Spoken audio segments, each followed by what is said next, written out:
So next Sunday na po, June 1, ang ating Feast of Shavuot at 10 a.m. Walang pagbabago sa oras at sa araw. At dito po gaganapin sa ating dito po sa lugar ng ating panambahan. And I believe na meron din silang pin-prepare na pagkain after the celebration, if I'm not mistaken. So, at open po ito para sa lahat. Kaya lahat po ay inaanyayahang dumalo. Sama niyo po ang inyong mga mahal sa buhay. No? Nais po nating i-welcome sa umagang ito si Erica Nacional. Pwede po bang pakitayo to be recognized para po makilala namin kayo? Ayan, si Erica. Si Kyla Tabayoyong, Kyla. LB Tabayoyong. Ayan po. Remedios de Lima. Pakitayo po. Thank you. Elisa Sador. Asan po siya? Ayan. Helen Mayades. Asan po si Helen? Nasaan po? Nasa baba. Buena Cuenca. Asan po si Buena Cuenca? And last but not the least, Alice Meritan. Pakitayo po. Nasa baba din. Ayan. And syempre po, welcome po sa inyong lahat, mga kapatid. And again, good morning. Pakitingin nga po sa kaliwa, sa kanan, sa likod, sa harap, at pakingitian yung inyong mga katabi. Huwag kayong mag-isnaban. Ayan, medyo luwag-luwag ng pakiramdam.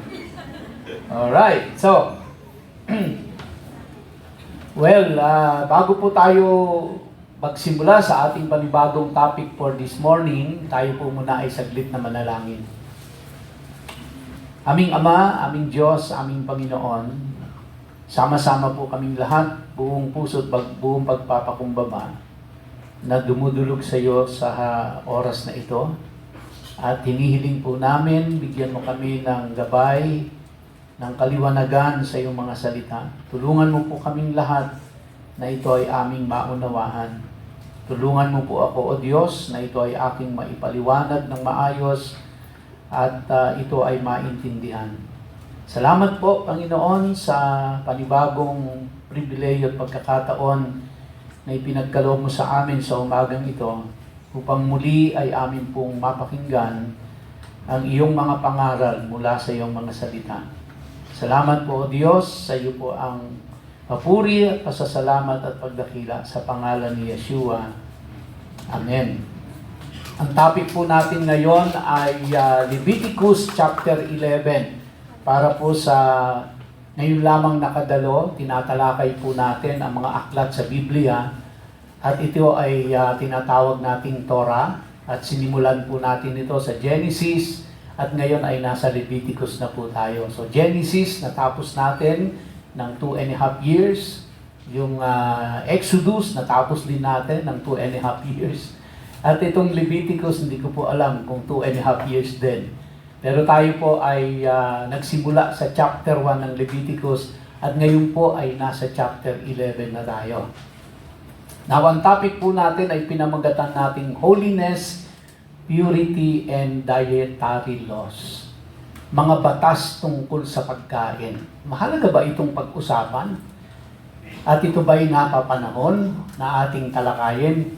Dahil malalaman po natin yan sa mga susunod mula ngayon at sa mga susunod na Sundays. Except of course sa next Sunday kasi nga Feast of Shavuot natin at may iba po yung magiging topic natin. It's all about Shavuot. But for the meantime, para makuha po natin yung context ng ating pag-uusapan, which is very important in understanding the right interpretation of the scriptures, ay yung context. So, para maintindihan po natin ito, basahin natin simula verse 1 and hanggang sa last verse. Medyo may mapapansin lang po kayo dito na ang talata ay verses 1, 2, 3, bigla pong nawala ng 4, 5, 6 at naging 7 na. It is because I am using the complete Jewish Bible. And in the complete Jewish Bible po, hindi ito yung ordinaryong Bible na ginagamit ng karamihan, but this is a complete Jewish Bible which was actually written by a Hebrew, by a Jew, now based on the original manuscript. And kaya po iba yung arrangement niya. Baka lang magtaka kayo, bakit nawala ang verse 4? Yun po yung paliwanag doon. So let us start. Basahin nyo natin, sundan nyo ako. Leviticus chapter 11 verse 1, Adonai said to Moshe and Aaron, Moses and Aaron, tell the people of Israel, these are the living creatures which you may eat among all the land animals. Any that has a separate hoof, which is completely divided, and choose the cud, these animals you may eat. But you are not to eat those that only chew the cud, or only have a separate hoof. For example, the camel, the coney, and the hare are unclean to you, because they chew the cud, but don't have a separate hoof. Verse 7, while the pig is unclean for you, because although it has a separate and completely divided hoof, it doesn't chew the cud. You are not to eat meat from these or touch their carcasses, they are unclean for you. Of all the things that live in the water, you may eat this. Anything in the water that has fins and scales, whether in seas or in rivers, these you may eat. But everything in the seas and rivers, without both fins and scales, of all the small water creatures, and of all the living creatures in the water, is a detestable thing for you. Yes, this will be detestable for you. You are not to eat their meat, and you are to detest their carcasses. Whatever lacks fins and scales in the water is a detestable thing for you. The following creatures of the air, so land, sea, and air, the following creatures of the air are to be detestable for you.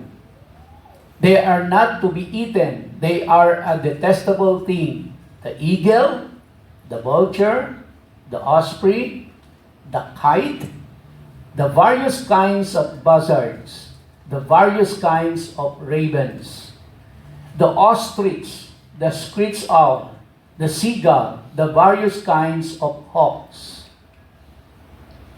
the little owl, the cormorant, the great owl, the horned owl, the pelican, the barn owl, the stork, the various kinds of herons, the hoopoe, and the bat.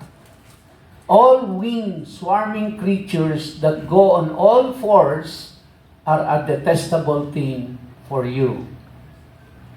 Except that of all winged, swarming creatures that go on all fours, you may eat those that have jointed legs above their feet, enabling them to jump off the ground. Specifically, of these you may eat the various kinds of locusts, grasshoppers, katydids, and crickets. But other than that, all winged, swarming creatures having 4 feet are a detestable thing for you. The following will make you unclean. Whoever touches the carcass of them will be unclean until evening. And whoever picks up any part of their carcass is to wash his clothes and be unclean until evening.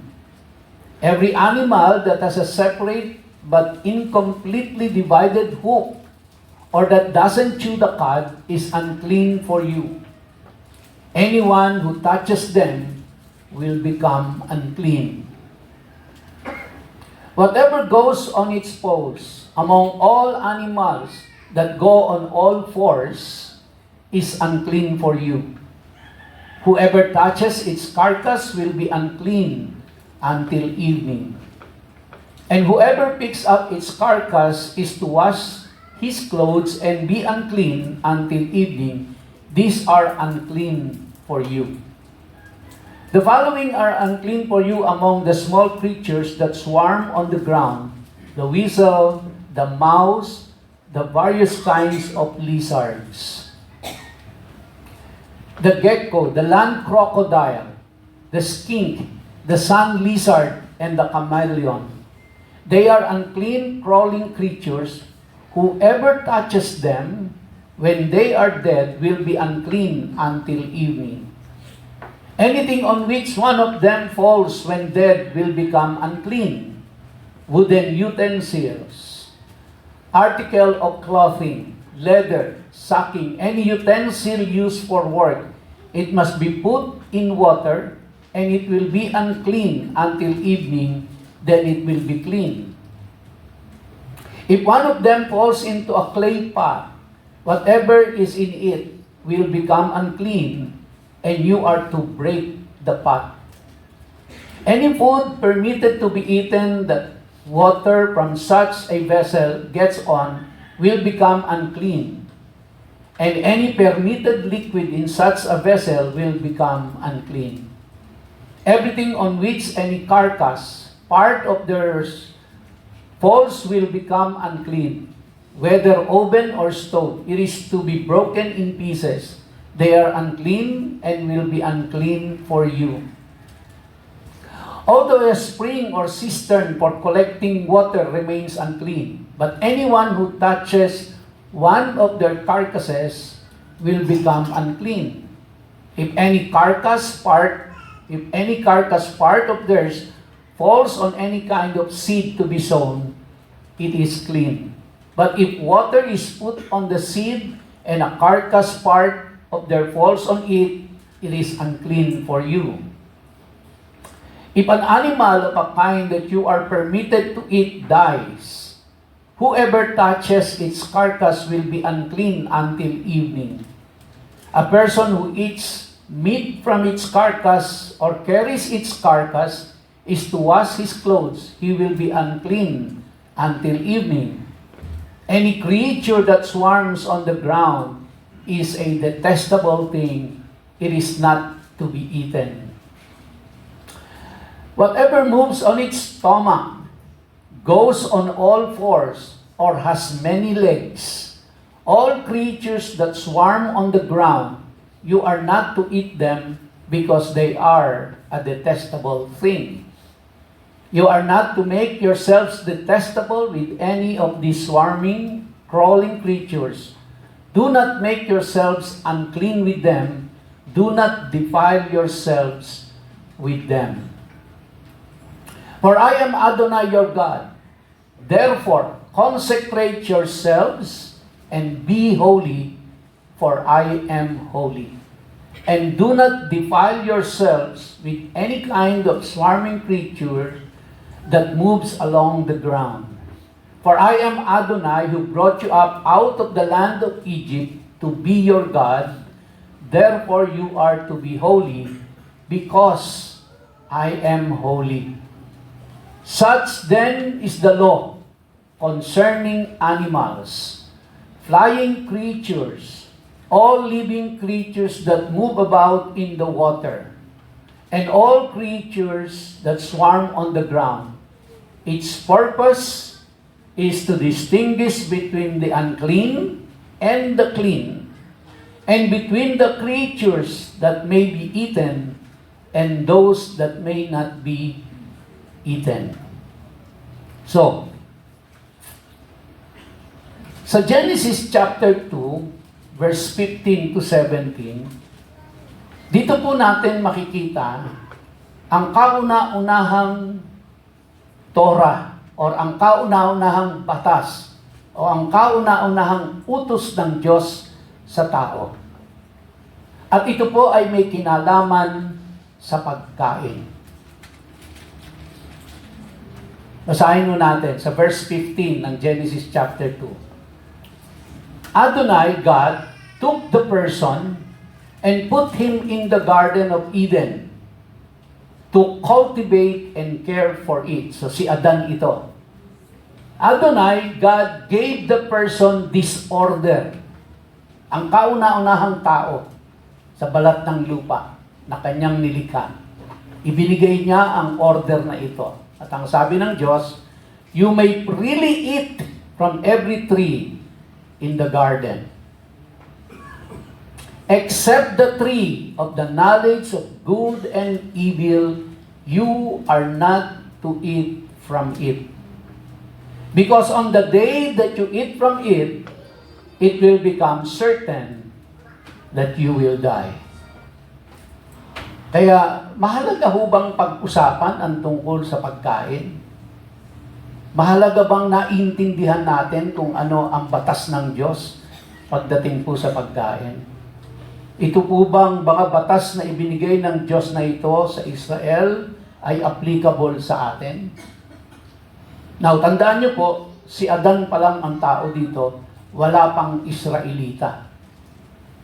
At ang unang batas na ibinigay ng Diyos kay Adan ay may kinalaman sa pagkain. Sa ating pong tatalakayin ay matututunan natin na ang pagkain ay nasa sentro ng kabanalan ng Diyos. Ang pagkain ay nasa sentro ng purity and holiness ng mga Hudyo. Kaya napansin niyo po yung binasa natin ay paulit-ulit binanggit po yung clean, unclean, no? At yung chapter 11 po ng Leviticus ay tumalakay sa kung ano ang batas tungkol sa pagkain. At ang sabi po ng Diyos sa kanila, be ye holy, for I am holy. Na ang context ng pinag-uusapan ay kung ano ang pwedeng nilang kainin at hindi pwedeng kainin. Sa madaling salita, yung sinabi ng Diyos na be ye holy, for I am holy, has something to do with what they can eat and what they cannot eat.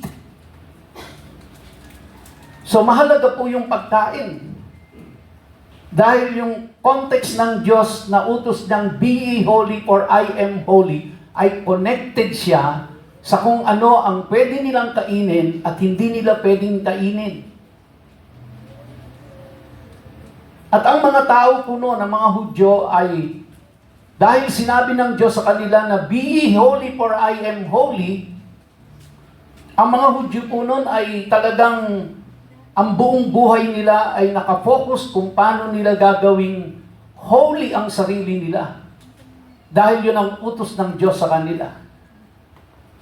At konektado po doon sa pag-maintain ng kanilang holiness ay ang pagsunod na nila sa kung ano ang hindi nila pwedeng kainin at ano ang pwede nilang kainin. Okay?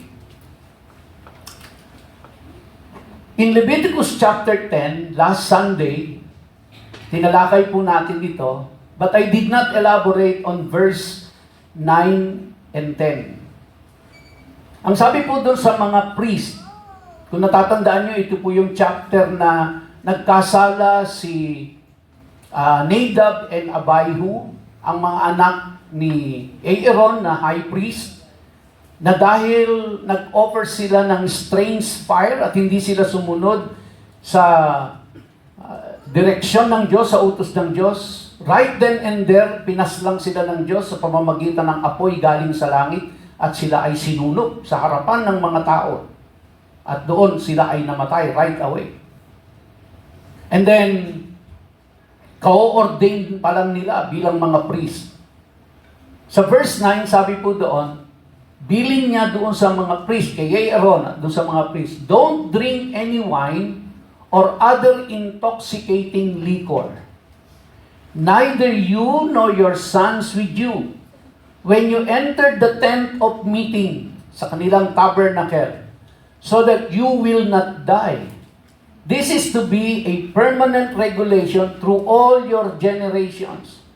So, pinagbilinan ng Diyos si Aaron, huwag kayong iinom ng wine pag pumasok na kayo doon sa tent of meeting. Bakit to? Kasi yung pong wine ay pwedeng ma-intoxicate sila at hindi maging clear yung mind nila na pag pumasok sila doon sa tent of meeting to meet with their God, ay hindi nila masunod yung kanilang mga protocol dahil nga medyo naapektuhan sila nung wine na ininom nila at pag nagkamali sila, papaslangin sila ng Diyos doon. Kaya ang bilin, huwag kayong iinom ng wine or any other intoxicating liquor. Now, sundan po natin verse 10 dahil yun yung context ng verse 10.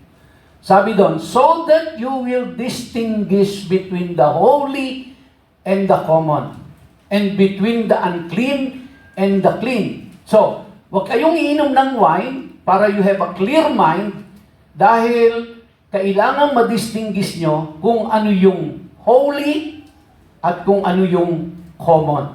So, primarily, ang duties ng mga priest, especially the high priest, ay i-determine niya kung ano ang common at kung ano ang holy. Natatandaan niyo po yung chapter 10 na tinalakay natin last Sunday? Bakit pinaslang ng Diyos si Nadab at si Abihu sa Old Testament? And then sa New Testament, pinaslang niya si Ananias at si Sapphira, yung mag-asawang nagbenta ng property, tapos kinupit yung pinagbentahan. And right then and there, pinaslang ng Panginoon yung mag-asawa. At ang common sa dalawang ito ay violate nila ang holiness ng Diyos. Okay? Nilabag nila yung kabanalan ng Diyos. Kumbaga po, sabihin na natin, binastos nila ang kabanalan ng Diyos. At ito'y hindi pa ihintulutan ng Panginoon. Kaya pinaslang sila. Kaya, nung namatay na yung magkapatid, itong ibiniling sa kanila, huwag kayong iinom ng any wine or any intoxicating liquor para ma-determine nyo kung ano ang holy at kung ano ang common. Na mga kapatid, bago po natin maintindihan ang batas tungkol sa pagkain, kailangan muna nating maintindihan ito. Ano ba yung holy at ano yung common? Ano ba yung unclean at ano yung clean? Ano ang holiness sa definition ng Diyos, hindi sa definition natin? Ano ang ibig sabihin ng holiness? So kaya, bago po natin puntahan yung mga binanggit na kung ano yung mga dapat kainin at hindi dapat kainin pagdating sa mga land animals, o kaya naman sa mga sea creatures, o kaya naman yung mga hayop na lumilipad, bago po natin pag-usapan yung kailangan maintindihan muna natin ito. Are you with me? And now, based on this study mga kapatid, you will understand deeply bakit may salvation. Iko-connect natin yan sa salvation natin. Bakit ba tayo sinave ng Diyos? Dahil ba gusto lang niya mapunta tayo sa langit o sa kaharian niya? O meron pang mas malalim na dahilan ang Diyos? Bakit niya tayo sinave? Maiintindihan natin bakit nung nagkasala si Eva at si Adan, ay sinaraduhan ng Diyos yung hardin at naglagay siya ng mga anghel na magbabantay doon para hindi makabalik si Eva at si Adan. Bakit ho? No? At iuugnay natin ito, bakit tayo sinave ng Diyos? Through Jesus Christ, of course. So, let us talk about this holy and common. Sa Leviticus chapter 11, ito po yung tinatawag nating dietary laws na ang Hebrew word ay kasrut. Yung Hebrew word ng dietary law ay kasrut, which is generally or generically, ang tawag po natin dyan is kosher eating. So, ang tawag ng mga Hudyo dyan ay kosher. Pag sinabi pong kosher, ito yung pamamaraan ng mga Hudyo ng paghahanda ng kanilang pagkain. At pangunahin na po doon, sa paghahanda nila ng kakainin nila, dapat kapag kakain sila ng karne ng hayop, walang dugo. Pag sinabing kosher eating, walang blood na kasama kahit katiting. Kaya po mahal ang karne ng mga Hudyo dahil dun sa kosher preparation, kung paanong ine-extract ang lahat ng dugo sa laman ng hayop. So, ang tawag po natin dyan is kosher. Yung Leviticus chapter 11 hanggang chapter 16, ito po ay naglalaman ng batas tungkol sa ritual purity. Ano po yung mga ritual na gagawin nila para manatili silang pure sa harapan ng Diyos or clean sa harapan ng Diyos? Yung clean and pure, they are synonymous. They mean the same thing. Okay? Now, bakit ito pinapagawa ng Diyos sa kanila? Dahil yung po yung sabi ng Panginoon, you are to be holy or I am holy. Susundin nyo ito dahil ako'y banal. At dapat kayo ay maging banal. Tandaan nyo po, no?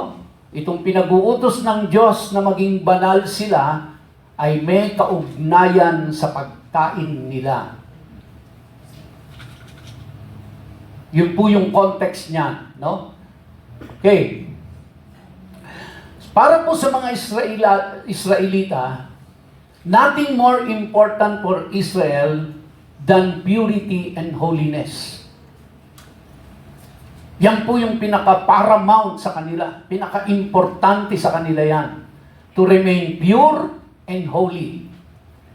Bakit to? Dahil yun, ang utos kasi ng Panginoon sa kanila, you are to be holy, for I am holy. Kaya, napaka-importante sa kanila ng purity and holiness.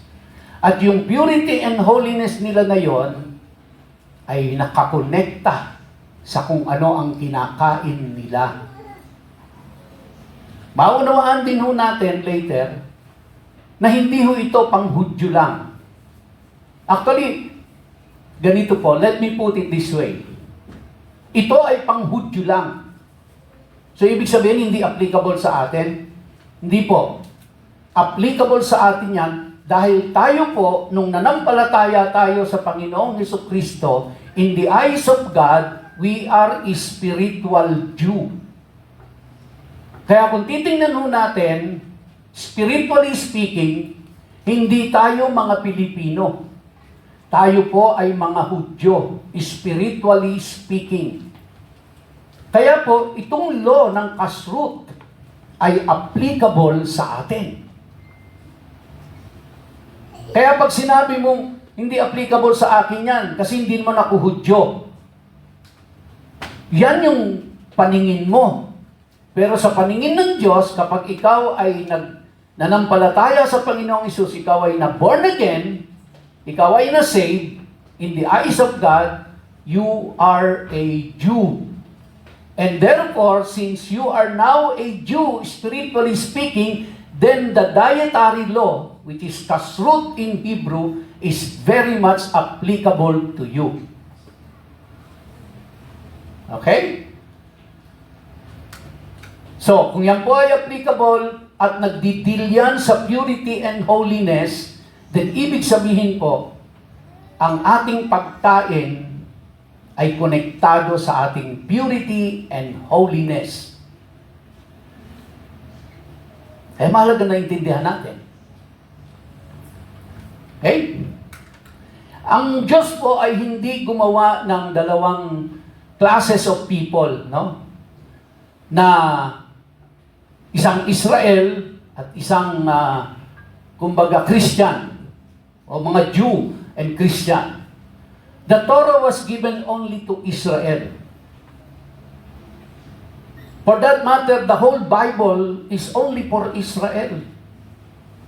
It was not given to any other race. It was given intentionally to the Israelites, to the Jew. Hindi po dalawa, no? Pero, foreigners were allowed to join Israel. Kaya nung magmula po sa Egypt, nang sila ay lumaya, pagdating nila sa wilderness, may kasama po sila doong hindi mga Hudyo. May kasama silang iba't ibang lahi doon. Mga foreigner, ika nga. At ang inutos ng Diyos is lahat ng nakipag-isa sa mga Hudyo ay susunod sa batas ng Hudyo. Tayo po, nung tanggapin natin ang Panginoong Jesucristo, tayo'y nakipag-isa sa mga Hudyo. At yan po yun yung binanggit sa Romans chapter 11. In Romans chapter 11, mababasa po natin diyan that believers are grafted into Israel. Kaya, spiritually speaking, tayo po ay mga Hudyo na. Tayo ay mga Israelites na. Because we were grafted into Israel through Jesus Christ. So, on a spiritual level, Gentile believers have become one with Israel. And diet was at the center of holiness and purity for Israel. Therefore, it must also be the center of our holiness and purity, yung dietary laws. Kaya susundin natin kung ano yung dietary laws na ipinasusunod ng Diyos. Yun nga po, kailangan naintindihan muna natin siya para alam natin kung ano yung sinusunod natin. Hindi tayo sunod lang ng sunod dahil sinabi lang ni Pastor. Hindi po, kailangan na iintindihan natin kung ano yung sinusunod natin at ginagawa natin. So now, generally, mga kapatid, dalawa lang ang bagay sa mundong ito, isang clean at isang unclean. Isang holy at isang common. So, kung papaanong yung holy, ang opposite nito ay common, yung clean naman, ang opposite nito ay unclean. Sundan niyo po ako, medyo technical ito, but this is the only way para maintindihan natin yung dietary laws. Bago natin talakayin yung alin ba ang dapat kainin at hindi dapat kainin, tsaka na po muna nating pag-usapan yon. Huwag muna tayong pumunta doon. Unawain muna natin ito. So yung binasa natin kanina sa chapter 10, verses 9 and 10, na meron pong common at merong holy. So pag hindi holy, yun ay common. Pag yun ay common, hindi yun holy. Okay? So mag-opposite yan. Clean, ang opposite niya ay unclean. Now, nung pinili ng Diyos ang bayang Israel bilang kanyang bayan at kanyang piniling tao, sila po ay sineperate ng Diyos sa karamihan. Kaya sila, as Israel as a nation, ay itinuturing na holy before the Lord. And all else ay common na. Kaya sa mga bansa po, ang tinuturing ng Diyos na holy ay ang Israel. And all others po ay common, meaning hindi sila holy. Alright? Now, hindi po pwedeng mangyari na yung common at the same time ay holy. Hindi po possible yon. Kung ikaw ay holy, holy ka lang, hindi ka common. Kung ikaw ay common, common ka lang at hindi ka holy. Hindi pwedeng ikaw ay common at holy at the same time. Okay? Now, paano naman po? Posible ba na yung common ay maging holy?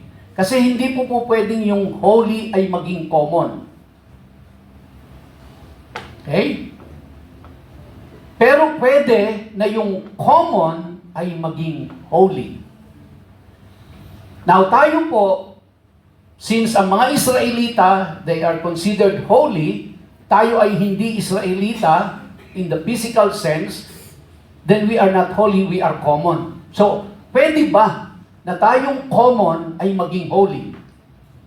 Pwede po. Yun po ay sa pamamagitan ng Panginoong Hesukristo. So when we put our trust in Yeshua, God sanctifies us. Yung po yung tinatawag nating born again. When we got born again, we were sanctified, and because we were sanctified in the eyes of God, we are now holy.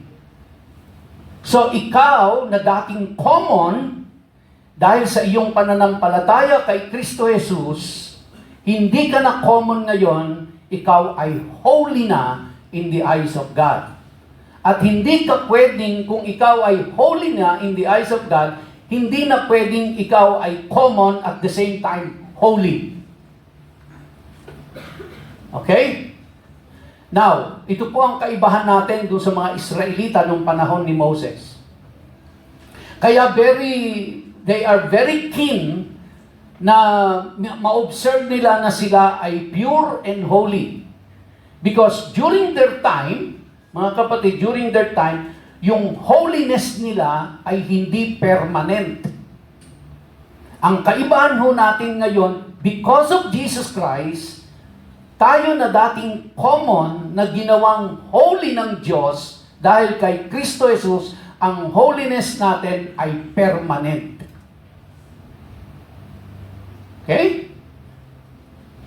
So kaya, whether nararamdaman mo or hindi, whether ang tingin mo or hindi, but kung ikaw ay sincerely and truly born-again Christian, ibig sabihin, ikaw ay nagsisi sa iyong mga kasalanan at ikaw ay tumanggap sa Panginoong Hesukristo, pinaniwalaan mo yung finished work ni Jesus Christ sa cross of Calvary, at ikaw ay mananampalataya, then in the eyes of God, you are holy.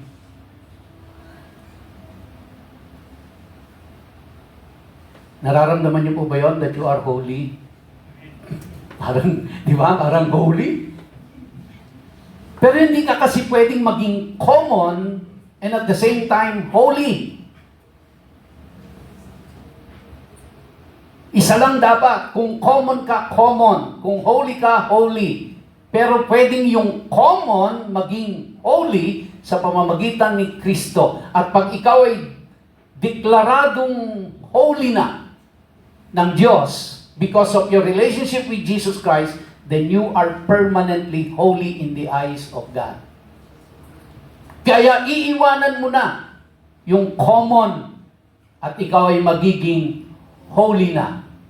Therefore, believers are 100% holy. Now, here is the bad news. Non-believers are 100% common. So, ang holiness po ay hindi ito yung bawat taon nagmamature ka, nagiging holy ka. Maaring nagmamature ka in your knowledge of the Word of God, pero yung holiness mo po ay nananatiling yun yung holiness mo. Hindi yung ngayon holy ka, bukas mas holy ka, sa susunod na araw mas holy ka kaysa kahapon, sa susunod na araw mas holy ka kaysa kahapon nung kahapon. Hindi po ganun yun. The moment na sinurrender mo yung buhay mo kay Kristo Jesus, in the eyes of God and in the Scriptures, you are holy. Pakisabi mo nga sa sarili mo, I am holy. Yun, di ba? Parang ang hirap sabihin, no? Kasi yung iba ho yung unawa natin sa holiness eh. Iba yung intindi natin sa holiness. Di ba? Iba yung intindi natin eh. Na parang hindi ka na makasalanan, hindi ka nagkakasala, kaya banal na banal ka, hindi ka nag-iisip ng masama, hindi ka nagsasalita ng masama, hindi ka gumagawa ng masama, kaya ikaw ay banal na banal. Hindi po. Ang holiness ay hindi nakabase sa kung ano ang iyong ginagawa. Ang holiness ay nakabase sa kung ano ang ginawa ng Diyos sa iyo.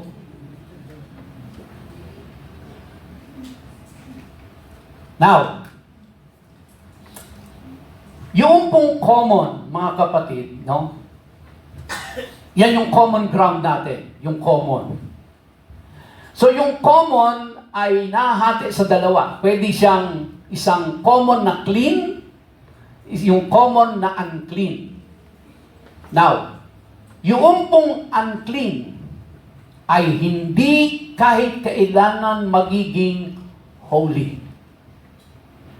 Pero yung clean ay meron po siyang possibility na maging holy. Pero yung unclean, never. No? So, kaya magkaiba po yung holy at clean, ha? Hindi po parehas yun. Kasi pwede kang clean, pero hindi ka holy. Okay? At magkaiba, magka-opposite din po yung clean at saka yung unclean. Pero, kung hindi ka holy, ikaw ay common. At pwedeng bilang common, pwede kang maging unclean or pwede kang maging clean. At kung ikaw ay clean, may possibility kang maging holy. Pero kung ikaw ay unclean, then wala kang possibility na maging holy. Kaya dito nyo po talaga, di ba? Paulit-ulit kong binabanggit ito bago pa simula ng Leviticus. Na dito nyo maa-appreciate talaga at maiintindihan kung anong ginawa ng Panginoong Hesukristo sa atin. Now, in principle, ang isang clean thing na nagkaroon ng kaugnayan or attachment na connect ng unclean, yung pong clean ay magiging unclean na rin. Okay? So, hindi po pwede na yung unclean, pag napadikit sa clean, ay magiging malinis na rin siya. Ang clean, pag napadikit sa unclean, parehas na silang unclean. One-way street lang yan. Hindi po pwedeng maging clean yung unclean kapag napadikit siya sa clean. Kundi yung clean, pag napadikit sa unclean, parehas silang magiging unclean. Now, yung po namang common, no? Kapag ito ay napadikit sa holy, yung holy po ay madidefile. Ulitin ko ba? Yung common, whether clean or unclean, yung common. Dahil sinabi natin, pag hindi holy, common yan. So kapag ang common at ang holy ay napadikit, madidefile ang holy.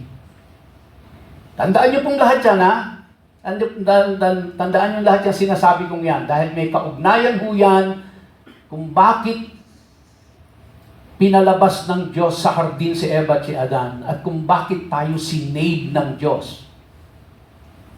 At kung bakit to yung mga Hudyo, nakuha na pag-aralan natin, di ba? Meron silang mga sacrifices na ginagawa. Yung ola, yung minka, at yung lahat ng mga animal sacrifices nila noon. Okay? So, ang common ground po, or the middle ground, ito yung natural state natin. Basically, tayo po ay nag-start common and clean. At yung pong common and clean na yan, no, mga kapatid, ay because of the Lord Jesus Christ, tayo po ay na-sanctify, at dahil doon, tayo po ay naging holy. Pwede rin na yung common and clean, sila ay na-pollute at sila ay naging unclean. So, dalawa yung pinatunguhan. So, generally speaking, lahat po tayo ay nag-start na common, ang Diyos lang ang banal, ang Diyos lang ang holy. Pero lahat tayo nag-start as clean, and then Again, by the Lord, by virtue of our relationship with Jesus Christ, we were sanctified and we became holy. But there are those na napollute at sila po ay naging unclean. Now, paano si Eva at si Adan? Well, si Eva at si Adan po kasi, in the beginning, they were created in the state of holiness. Kaya in the beginning, si Eva at si Adan ay hindi common. Because they were created in the state of holiness. Kaya po si Eva at si Adan, meron po silang unlimited access to God. Remember, ang binanggit po sa Bible, even God will walk with them in the garden. Now, ano po sinabi ko kanina? Kapag ang holy ay will come in contact with the common, the holy will be defiled.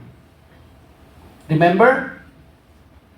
Pero dahil si Eva at si Adan po ay nag-start na hindi common because they were created in the state of holiness, that's why they started as holy.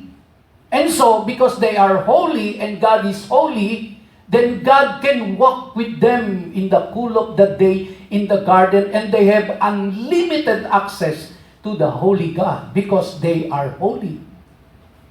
Pero dahil nung nagkasala si Eva at si Adan, no? Anong ginawa ng Diyos? Pinalaya sila sa garden. Anong ginawa ng Diyos sa garden? Sinaraduhan at pinabantayan sa mga anghel. Now, pag titingnan ho natin yon, kadalasan ito ang nating intindi, na yun ay parusa ng Diyos kay Eva at kay Adan. Tama? Pero ang deeper understanding po nun, mga kapatid, kaya pinalayas ng Diyos sa hardin si Eva at si Adan at sinaraduan ang garden upang nang sa ganon ay they cannot come in contact with the Holy God. Why? Because nung sila'y nagkasala, sila ay naging common. At dahil sila'y common, hindi na sila pwedeng dumikit sa holy. Otherwise, madi-defile ang holy. Okay? So kaya, nung pong pinalayas ng Diyos si Eva at si Adan, it is more of God protecting His holiness. Dahil hindi na pwedeng dumikit, hindi na pwedeng lumapit si Eva at si Adan because they became common. And God doesn't want His holiness to be defiled. Kaya yung ginawa ni Nadab and Abihu, ni Ananias at ni Sapphira, they violated the holiness of God. And so they were severely punished by the Lord. Because God doesn't want His holiness to be defiled. Now, mga kapatid, sa mas malalim na pagtingin po, ang kaligtasan mo at kaligtasan ko, yung salvation natin, hindi po dahil gusto lang ng Diyos na masave tayo. Listen to me very carefully. Kaya po sinave ng Diyos tayo through His Son, Jesus Christ, because gusto niyang magkaroon tayo ng access sa Kanyang holiness. Kasi pag hindi niya tayo sinave, we will remain as common and we cannot go near Him because His holiness will be defiled. Kaya yan ang ayaw ng Diyos na ma-defile yung holiness niya. And so you and I were saved by the Lord so that we can go near His holiness. Para makalapit ka. Kaya ito pong gusto kong maintindihan nating lahat, mga kapatid. Dahil ikaw ay nanampalataya sa Panginoong Hesus at ikaw ay mananampalataya na, ikaw ay born again na, in the eyes of God, you are now holy, and now because you are holy in the eyes of God, you have now an unlimited access to the holiness of God.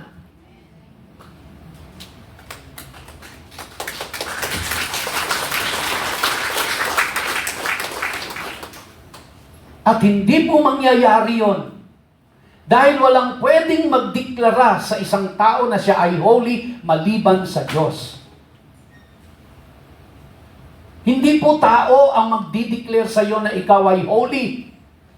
Hindi ang simbahan ang magdideclare sa iyo na ikaw ay holy.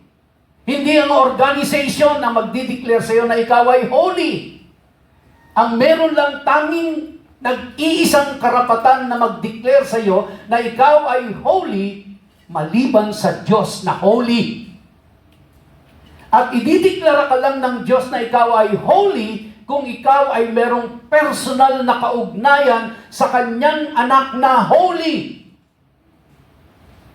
Kaya nung ikaw ay nanampalataya sa Panginoong Jesucristo, then God sanctified you. And in His eyes, you are now holy. Whether you feel it or not, by virtue of your relationship with Jesus Christ, you are now holy. Dahil ang gusto ng Diyos ay ibalik ang tao doon sa original na pagkalikha sa Kanya na kasama niyang naglalakad doon sa garden. Pero mangyayari lang yun kasi kung ikaw ay holy at hindi ka common. And so ito po ang aking since 11:30 na. Nasa pangatlong slides pa lang yata ako. 50 slides yan. Ito po ang panawagan ko sa ating lahat, including me. Let us live sa paningin ng Diyos sa atin. Dahil sa kaugnayan natin kay Kristo Jesus, tayo po ay holy sa Kanyang harapan.